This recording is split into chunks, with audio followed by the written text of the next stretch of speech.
Hey there, got a job in the shop. We've got to fix this little pilot on this hydraulic pump. This coupler split in half. Actually, I believe what happened first is the keyway blew out, split the coupler, and then this opened up and went through and did a bunch of damage to the inside of this thing. So this coupler, or this adapter, fits on top of here, and it blew this little pilot out of here. So now there's nothing to keep this upper pump in line. What we're going to do is we'll put this in the mill, we'll center this up, and we'll bore this, this existing step out of here. We'll open this up a little bit, bore that a little deeper, bring it to some nominal size. Then we'll turn a sleeve that will then press into here, and that'll give us our register back for this to fit back on there.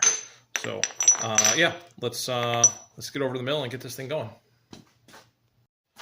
First things first, we've got to get centered up on this this bore here, or this spigot that's no longer here.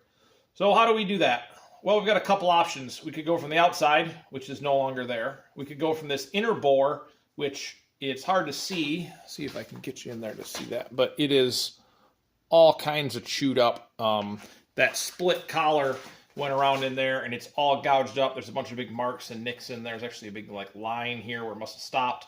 So that's no good. The only thing we've got to reference is this bore here, which we're going to assume is all concentric, because why wouldn't it be? This is likely all done in one operation. In order to do that, it's got that, normally I'd use a Blake coax indicator, but like this here. So this runs in the spindle. It runs under power. There's a feeler that comes out here. It runs around and it indicates the bore end. We could use a dial indicator as well, but we are going to use my favorite, a gauge pin. This is just going to go in the drill chuck. And nice thing about gauge pins is they're fairly quick and they're pretty accurate.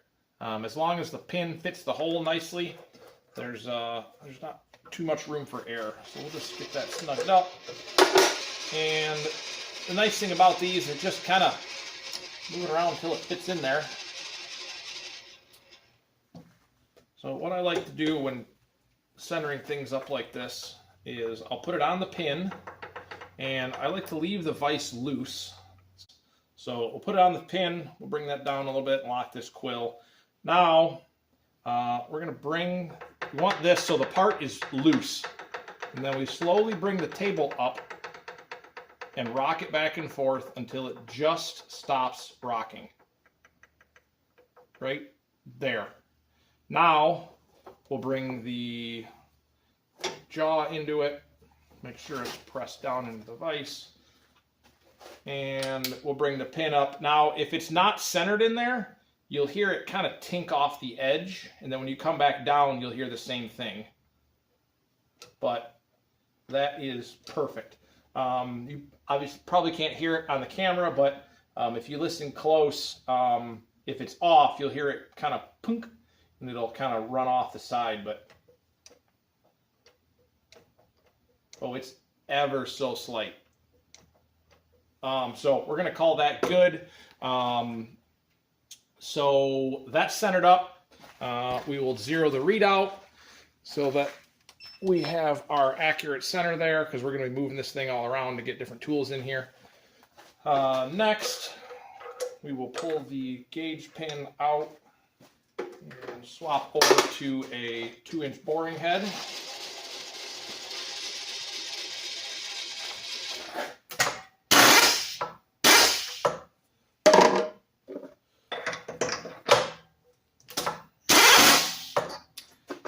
I like indexable carbide boring bars. I am not a big fan of the standard long, skinny boring bars.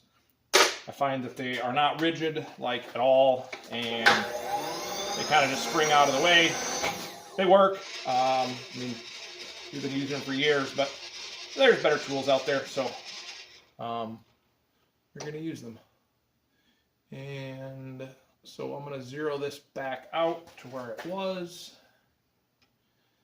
And part of the video that shut off. I threw a 3/4 inch end mill in here and just knocked the top of that remaining chunk off of there, so the boring bar didn't have that much, had that much less work to do.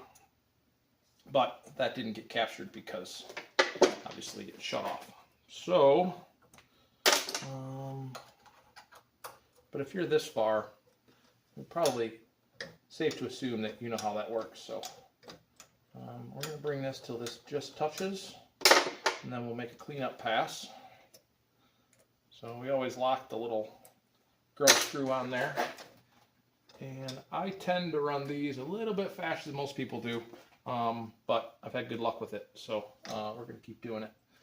And one thing I'm going to do before we start is I'm going to move this back and touch off the face of this good part here.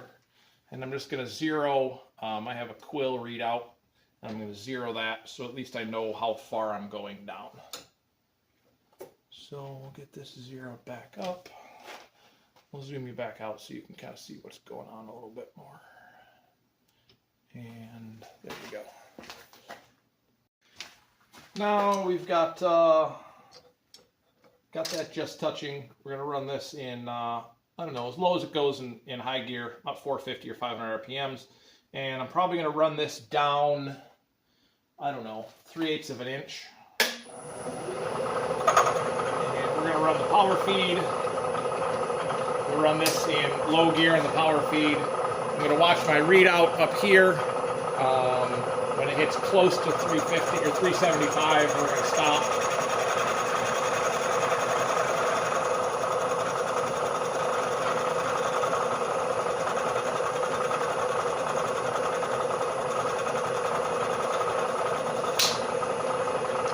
Let's go 300. That feels right. Yeah, I like 300.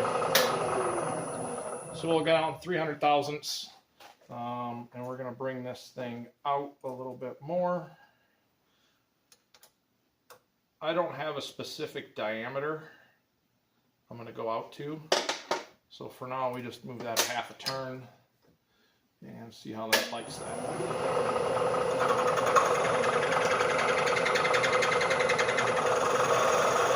Yeah, it's good.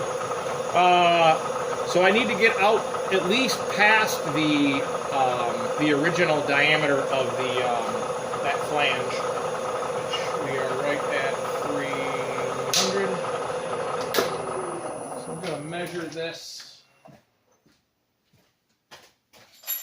bore real quick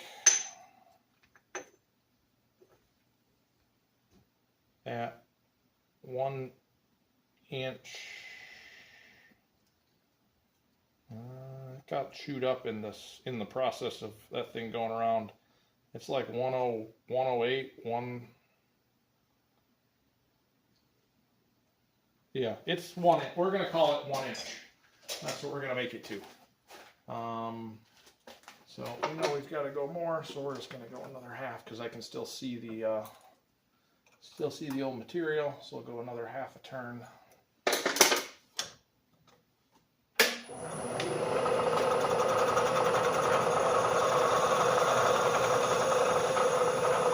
So once this one gets done, I'm going to bring you over and kind of go over this power feed a little bit with you if you're not familiar with it.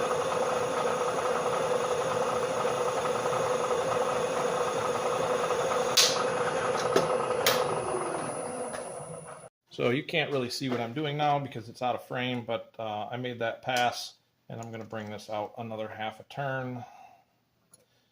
And now we'll go over, now we're ready to cut. So we'll go over the power feed here with you. So these Bridport machines, all these J-heads have power feed on them. A couple of key things to note here. This little knob, many of the knobs are missing, but there's supposed to be a little like barrel knob on here. This is forward reverse. So if you're turning your spindle backwards and you want to feed down, you have to pull this out to get it to go down or in to go up or vice versa. There is a neutral position that if you put it in neutral, you can put the hand wheel on here, which again are also missing on most of them. And you can turn this by hand for fine feed. You have your speed control here. So there's 3 settings. I believe it's 1.5 thou per revolution, 3 thou, and 6 thou. It's best to do while it's running. This is the engage and disengage lever. This is hooked to the quill nut here, or the stop nut. So you can set this nut up so when it comes down, it pushes down on that bottom nut and it'll stop that. It'll shut it off at a predetermined height. Let's see, what else is there? Get the on, the off. Oh, there's the engage lever up here. This actually turns the, engages the gears to run this whole feed mechanism over here. Now, this is designed for boring and fine feed operations. It is not really to be used for drilling or down feed milling or anything like that. It's just, they're very sensitive. The gears are pretty small. It does have a clutch on it. So if you are pushing too hard, it'll cam out. It'll just kind of stop. And then once the load's released, it'll come back on. But it's best to just use it for fine boring operations. So yeah, we'll run, I'll run one more pass on this thing and I'll get you back in frame so you can see the rest of this thing. So you can see how this thing is turning here. If this isn't turning, you've got to turn this lever up here 180 degrees and that'll engage it. And then, I don't know if you can see this here. I'll zoom you in a little bit. Well, I guess that's all you get. So you can follow my finger around and that's low, that's high, or that's high, that's medium, and there's low again. So we'll pull this, we'll engage it. And in this case, I'm just watching the readout for 300 thousandths because I'm not doing anything super precise. I'm just putting a collar in there so it doesn't much matter. So we'll watch that. When that gets to 300, I'll shut it off.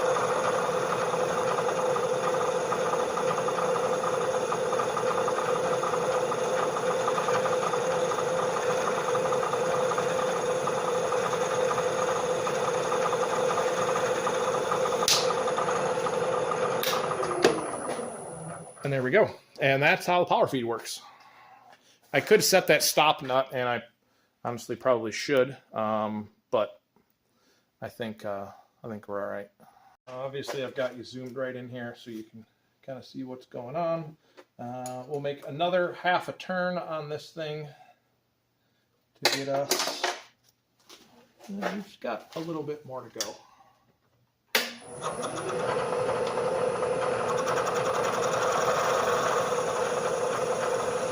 Now, if I had a bunch to go, like a ton to take out of this thing, I probably would have taken like an annular cutter, rough it out with that, and then finish it off with a boring head, but it's just a few passes.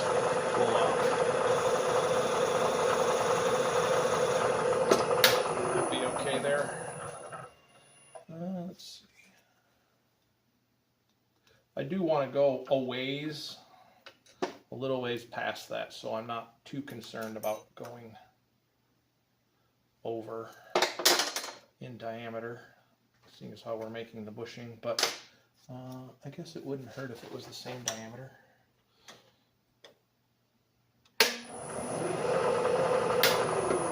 Well, it helps if you go the right way with the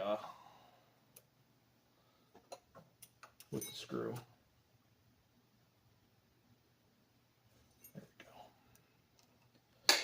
All right, we're going to make this our last pass, and then we'll take a measurement on it. If we make it the same size, then we don't have to make the bushing step. We can make it 1 outer diameter, so it'll be a little bit easier.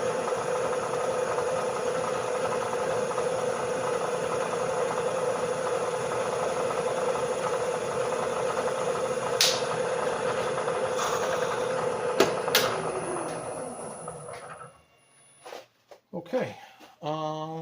Axes are both zeroed on the digital readout, so we can move this out of the way. Now, calipers are not the most precise tool for this. We should really be using a snap gauge, but or a bore gauge, but this is going to work just fine for what we're doing. I find these to be quite accurate. 0.916. All right, now that compressor's off, I did make one more pass here, and we will move this out of the way again. If this was a super critical bore, position-wise, I would not be moving the table back and forth, but for what this is, they're going to be okay. So we are 9295, so we'll call that 9295. 93. And each one of these divisions on here is 1,000th, as labeled on here. I don't know if you can see that or not. No, you can't because you're facing down. There we go. That's better. So each one of these is 1,000th. So we're 9.3. If we go 10 thousandths, that should make us 9.4. And we'll do another 10, and that should be 950. So we'll run it back over and run another pass and see where we are at.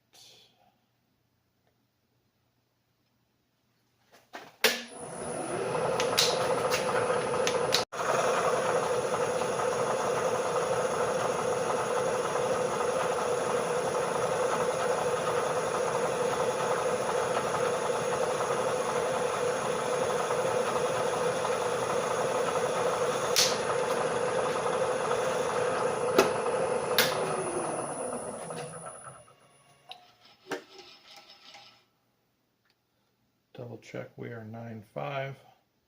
Yeah, 9.495. So that is 9.5 as far as I'm concerned. We'll move this another 20 thousandths to bring us up to 9.7.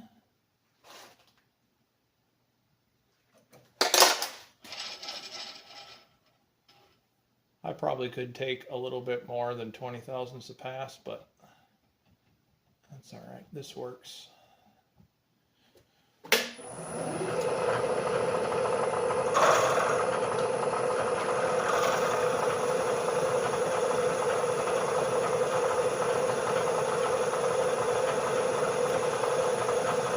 So we're 9.7.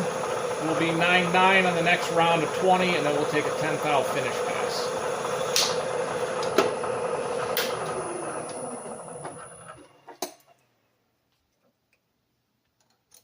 So that's 9.7, 9.8, 9.9.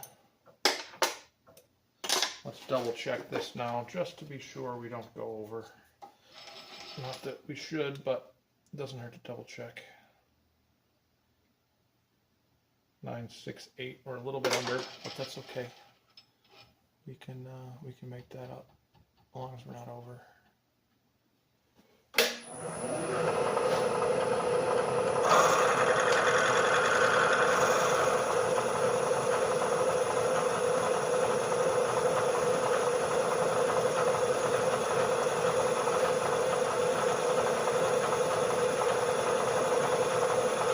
So this pump flange is for a pump that is not available, and if it was, it's a stack of 4 pumps, and if you were to be able to get this, it was $5,000 or $6,000 for the stack, but I do believe that it's discontinued. So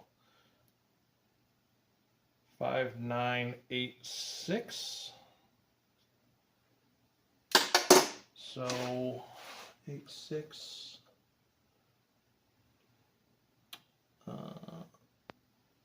We'll bring that 10 thou. Then that's 10, 6, 7, 8, 9, and we're going to be a little under because I want that to be a press fit. So there we go. Check that. Maybe we got to make a spring pass on it. I hope not, but spring passes can be unpredictable. If we've been doing 20 thou and it's been taking off 20 thou every time we do a spring pass, well, we don't know what it's going to be. So if it's a real critical bore, you can do your 20, see what it's taken off. It should be 20. Then do a spring pass, so at least you know, oh, the spring pass is going to be 3 thou, so that you can use that as a cleanup if you need to, and then you can adjust back from there. But spring passes are, like I said, somewhat unreliable.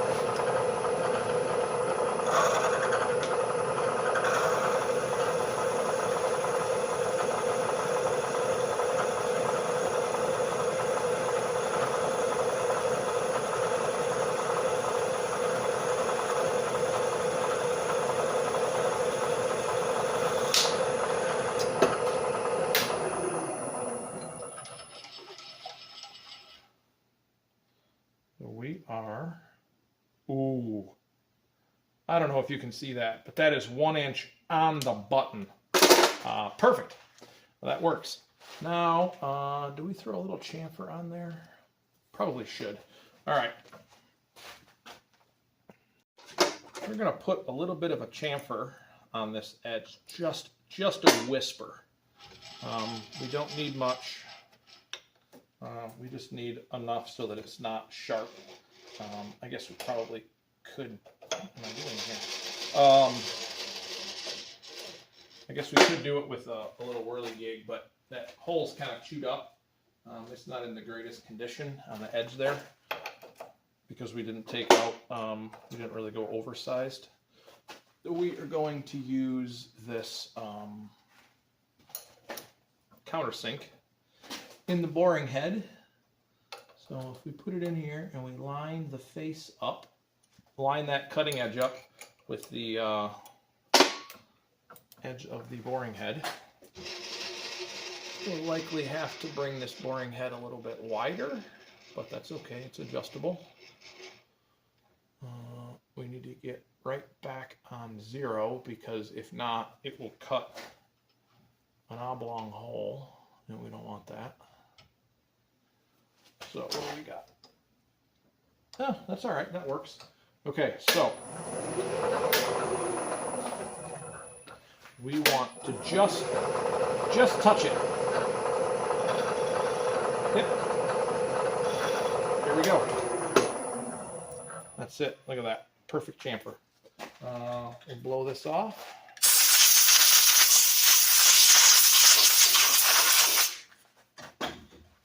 And show you what we got.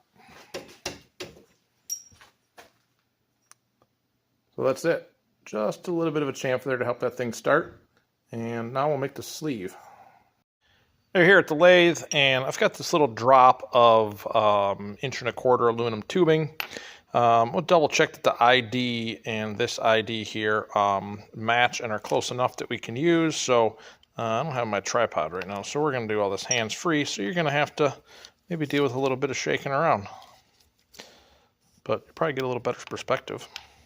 So 0.75, and what do we have with this one? This one we have 0.754. So it looks like we are within like 1/10 of that bore. So we're going to call that good. So we'll get this stuck in the chuck here. Whoops, sorry. Again, hands-free. Wasn't planning on this, but I don't have my tripod here, so we'll just do this. You'll get the idea. So first, we are going to turn this face down, and we'll get this cleaned up.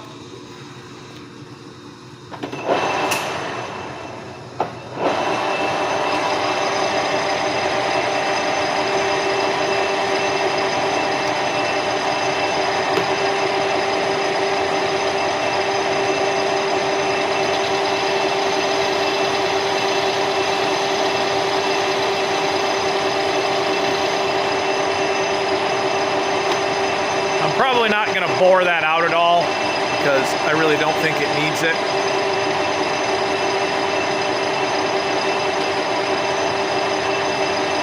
That one could be a little under just because there's a burr in there. Oh, got to change that insert. That angle's wrong.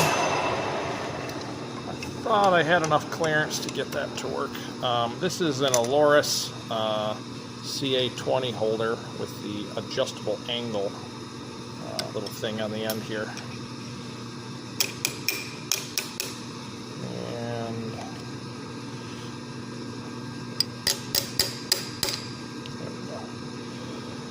there we go. That's better.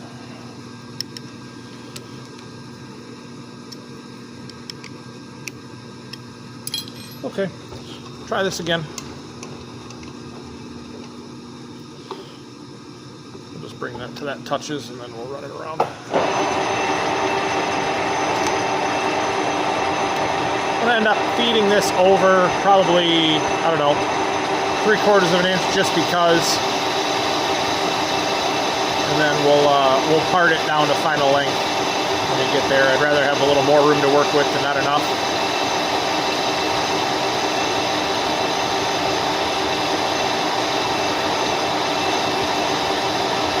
And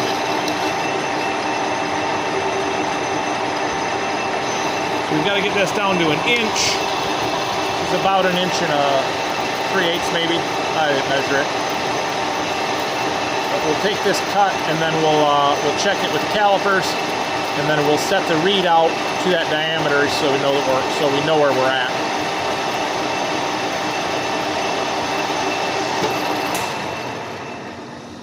I always like to shut it off before I run it over. Yes, I'll grab a line there, but I don't get a big swirly across it. So what do we have here? We've got 1.164. So we'll come over here, we'll hit set and diameter 1.164. Right? That is what we said, isn't it? Yep. Okay. There we go. That's set. So whenever we move it, that'll actually be our diameter.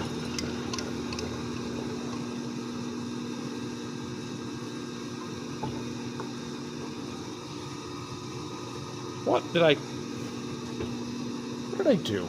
I'm an idiot. Why did I turn that?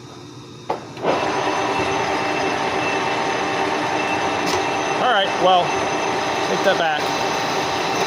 We're going to make a pass, and then we will adjust it or reset it again. All right, well, I thought I cranked the handle before I set the readout.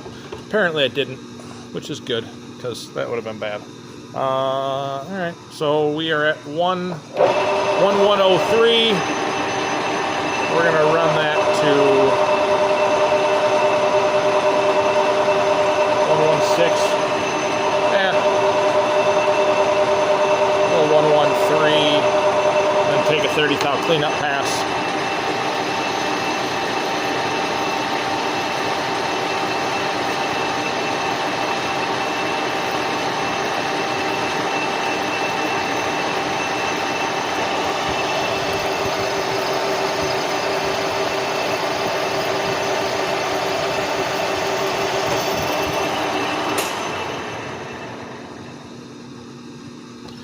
We need this one to be just over 1 inch, so we have a little bit of a press fit in there. So 11033, 11034, we are looking good there, so we'll just adjust this. 10.033.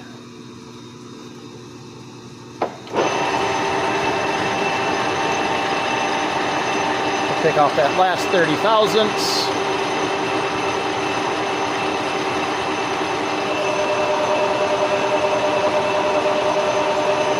Now, I'm only going to take maybe an 1/8 inch pass here. Okay, and we're going to check this, because if this turns out under, I still have room. I can chop this edge off of here. What do we got? We got 0.9995. You can't see it. So we're going to back that off. Yeah, well, that makes sense. So we'll go 2 over. Bump that last 2/10 in. That'll come in. Yep.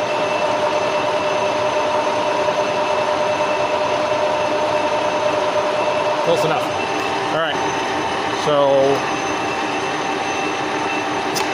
now we'll see where we're at.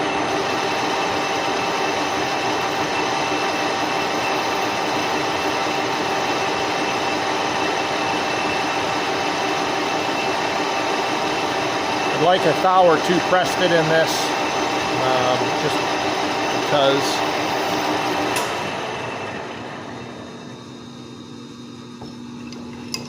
I'm not going to glue this thing in or anything. All right, what do we have? Says it's 4 thou over. That's 3.5, 4. That's a lot. Sorry for the terrible camera work here. Yeah, that's kind of a lot. Let's do a spring pass on this and see. Man, we could probably jam that 4 thousandths in there, but we'll just do, oh, wasn't paying attention, it moved. Try that.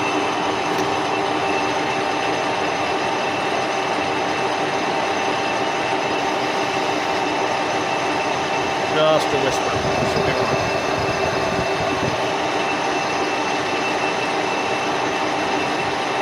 That's 2 over, that's perfect. We're going to leave that just the way it is.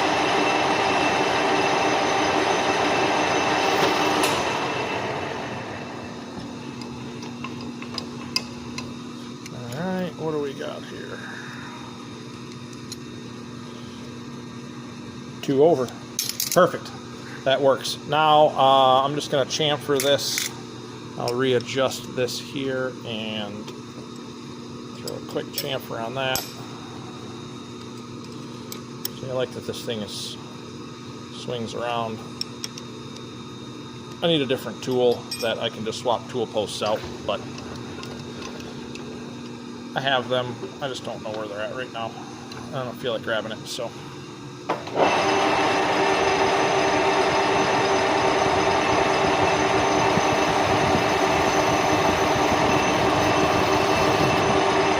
Go. Now, little trick here, we can lift this up a little bit, and we can come and grab the inside. That angle's a little bit wrong, so we'll spin this in reverse. This doesn't have a brake on the motor, so we'll let it spin down. Being this is from 1942, it's not a servo shift, so we got to stop the motor and spin it backwards in order to get that to work. But raising it up allows me to get the bottom of that tool out of the way, and we can chamfer the inside of this thing. There we go. Oh, you can't see that. There we go. Nice little chamfer on both edges. More looks good. Let's get a parting tool. Drop that on there, and we will part this off.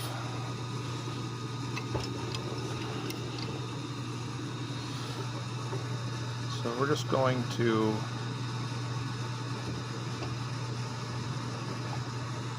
no, you can't see that. There we go. Sorry, wrong perspective. We'll just touch that there. I'm going to 0 this. And then this is 130 thousandths wide, so we'll move this over 130.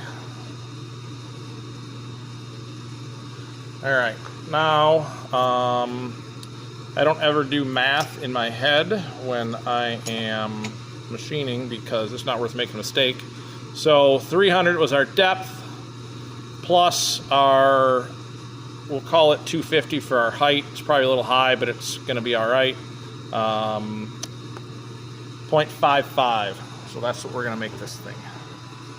So we'll go back to clear and get out of that. So we did 0 that, right? I don't remember.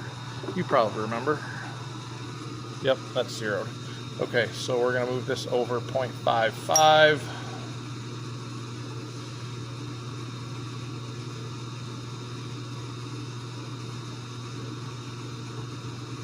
There we go. And we will part this thing off. Oh, helps if we spin it the right way. Engage the spindle just to give it a little more load to slow that motor down quicker. There we go.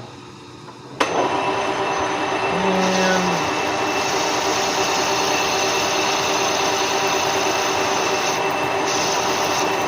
before we part that off of there, I'll grab the file and Throw a little chamfer on that edge there.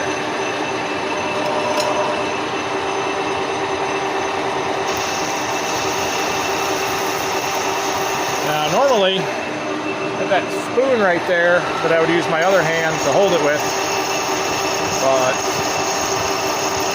I only have one hand because we're doing this together. And it's in the abyss. It's gone. Oh, there it is. Okay, that's that. So let's pull this up. Sorry for the terrible camera work. I mean, this has got to be pretty annoying watching this, if anybody's still watching at this point, but that's okay.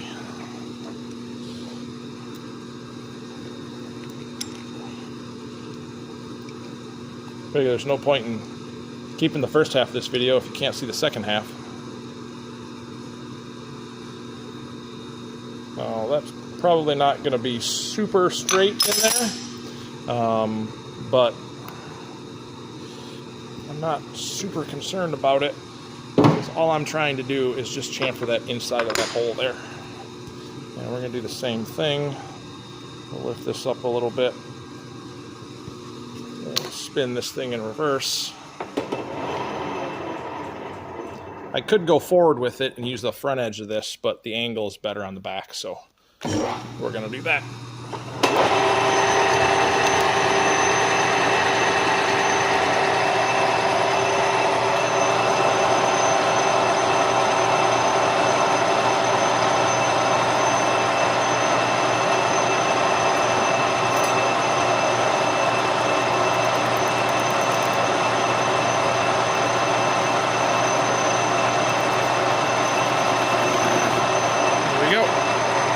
Just a little kiss. And then we'll hit this side with a file. Oh, it's going backwards. Alright, we're going to forgo the file there. This is really difficult with two hands, or without two hands. There we go. Okay, for our little bushing spacer thing. Shut this off. And we'll bring this over to the arbor press. And with any luck, this thing just fits right in there.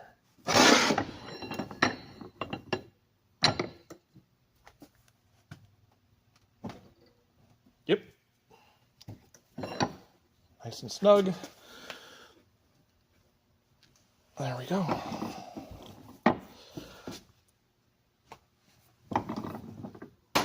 And that is that. Pump saved. Now, let's make sure that it fits on the other half of that adapter.